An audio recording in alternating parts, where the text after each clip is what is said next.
Hello all. So we are going to start with module 3 of biomedical instrumentation. This module consists of measurement of blood pressure,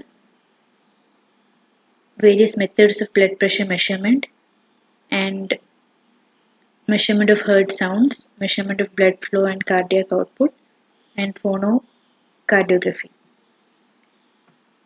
So what is blood pressure? Blood pressure is the pressure of the blood within the arteries. During the flow of the blood through the arteries, there will be pressure or the blood which is flowing will exert pressure in the walls of the artery. This is known as blood pressure.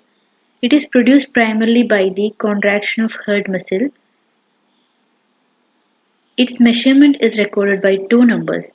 First one is systolic and the second one is diastolic. So first pressure is systolic pressure and it is measured after the heart contracts and it is the highest one. And the second one, diastolic pressure, it is measured before the heart contracts and it is the lowest one. These blood pressure values in various chambers of heart and in the peripheral vascular system allows the physician to determine the functional integrity of the cardiovascular system. A number of direct or indirect techniques are being used to measure the blood pressure in humans. Direct means invasive, that is, we are invasing through the human body and then we are measuring the blood pressure. And the indirect means the blood pressure measuring devices will be employed outside the body. No sort of invasion or injection into the body is done in indirect methods.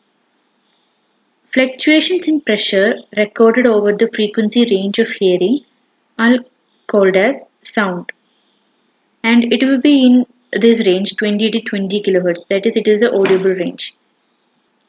The source of heard sounds are the vibrations set up by the accelerations and decelerations of blood. And the function of blood circulation in the human body is to transport oxygen and other nutrients to the tissues of the body, whereas to carry the metabolic waste products as well as carbon dioxide away from the cells. An electric impulse is generated by specialized cells located in SA node, that is sinoatrial node of the right atrium, which we have explained in the previous module. This electric conduction system of the human body, heart. This electric impulse quickly spreads over both the atria, and at the junction of this atria and ventricle, the electric impulse is conducted after a short delay at the atrioventricular node, that is AV node, which is at the junction of two atrium. The electric impulse quickly spreads over the interior of both ventricles by means of specialized conduction system known as bundle of His and Purkinje fibers. The conduction of this impulse then propagates throughout the walls of both the ventricles, and this impulse will finally causes the mechanical contraction of both the ventricles. This mechanical contraction and relaxation generates pressures. And the method of measurement of this blood pressure can be divided into two groups, as I have told before, direct method and indirect method. First, let us see what is direct pressure measurement. In direct measurements, we insert a tube or a catheter directly into the blood vessel, and this catheter is connected to a blood pressure transducer which generates a corresponding electrical signal.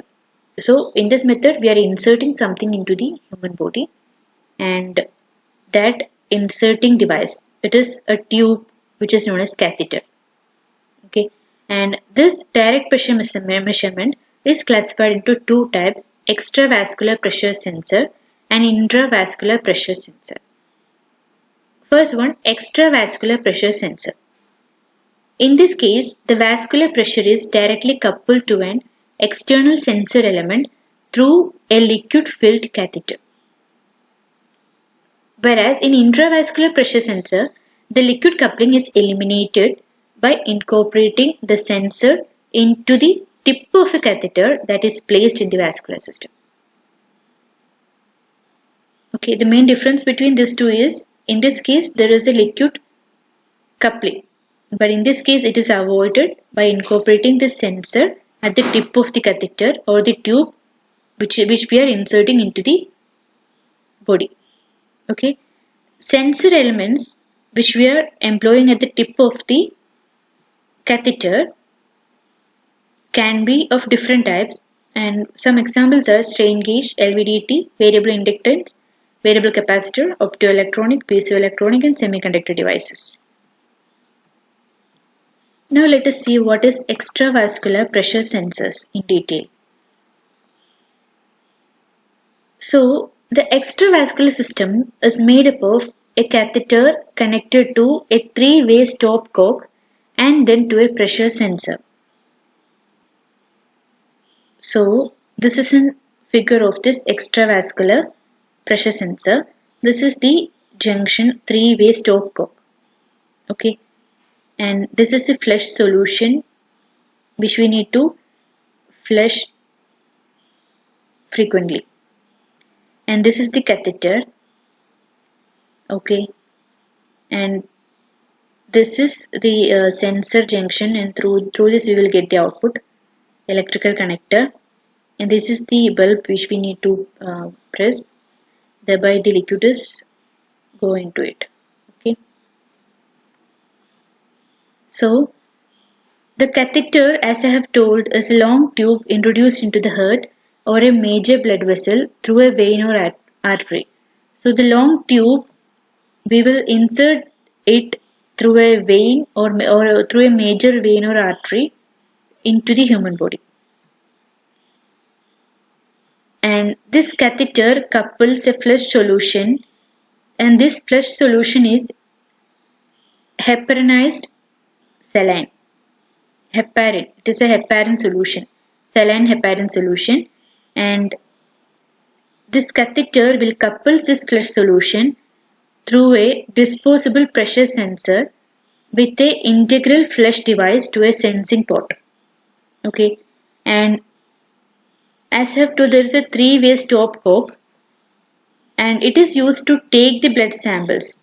Okay, so this is present at the junction of this catheter, sensor, and this flush solution. Okay, so this controls the movement. The catheter is inserted through a surgical cut down or a percutaneous insertion by use of a special needle or guide wire technique. So this is how we insert a catheter into a major vein or artery. Okay, and at the end of the catheter there is a sensor. Okay, and this sensor, the vascular pressure is transmitted through this sensor to the outside external connection, electrical connection, and the catheter is a liquid filled catheter, as I have told, and the liquid is flush solution, heparin, saline heparin solution. It is an anticoagulant agent, okay, which will prevent the blood from clotting. This solution must be flushed every minute to avoid the blood clotting at the tip of the catheter. Otherwise, we will not get the actual measurement of the pressure. The blood should be in a normal condition itself. Normal condition means it should be stayed without clotting. So for that, some kind of clotting, anti-clotting agent and coagulant agent should be inserted into the blood. So for that purpose, we are frequently flushing each minute the flush solution, anti-heparin solution. Okay. So this blood pressure, which is the output of the sensor, we will transmit it through the catheter liquid column to the sensor and finally to the diaphragm, which is deflected. So this diaphragm and deflection, it is the output from the system. Okay, so this deflection of the diaphragm is electrically converted, transduced, and or it is this deflection is converted to proportional electrical signals or resistance change or any such electrical signals, and these electrical signals are recorded and analyzed, by which we can obtain the input pressure. Okay, So the displacement of this diaphragm is transmitted to a system composed of moving armature or unbounded strain gauge. Okay, so that is electrical system. A thin flexible metal diaphragm is stretched across the opening of the transducer top.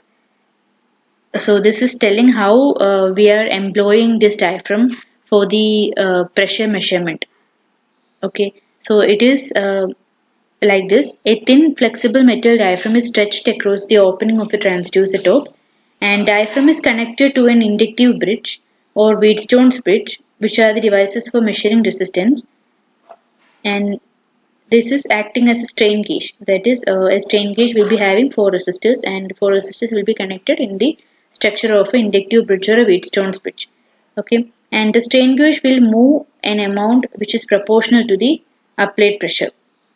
Okay, and the main disadvantage of these extravascular pressure sensors are: first one, the frequency response of the system is limited by the hydraulic properties, and the tubing system allows low pass filter effect. Next, let us see what is intravascular pressure sensor. These intravascular sensors or